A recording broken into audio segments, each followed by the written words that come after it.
কি সোহেল, কোক দেবো নাকি একটা? না বাবলু ভাই, এই জিনিস এখন আর খাচ্ছি না। কেন, কি হলো আবার? শোনেন নাই, এটা তো ওই জায়গা। কোমল পানীয় ব্র্যান্ড কোকাকোলার বাংলাদেশি নতুন বিজ্ঞাপন অনলাইন প্ল্যাটফর্ম থেকে সরানো হয়েছিল বলে মনে করা হলেও আদতে তার কিছুই ঘটেনি। মঙ্গলবার 11 জুন সন্ধ্যার পর থেকে আবারও সমালোচিত সেই বিজ্ঞাপনটি তাদের ইউটিউব চ্যানেলে দেখা যাচ্ছে। এর আগে মঙ্গলবার দুপুরের পর থেকে 1 মিনিটের ওই বিজ্ঞাপনটি ইউটিউবে দেখা যাচ্ছিল না।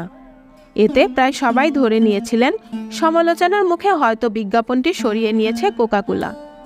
তবে সন্ধ্যার পর থেকে আবারও সেই বিজ্ঞাপনটি তাদের ইউটিউব চ্যানেলে দেখা যাওয়ার পর থেকে মনে করা হচ্ছে সমালোচনা এড়াতে বিজ্ঞাপনটি প্রাইভেট করে রাখা হয়েছিল, পরে আবার পাবলিক করে দেয়া হয়। একই সাথে ওই বিজ্ঞাপনে যাতে আর কেউ মন্তব্য করতে না পারেন সেজন্য কমেন্ট বক্স বন্ধ রাখা হয়েছে।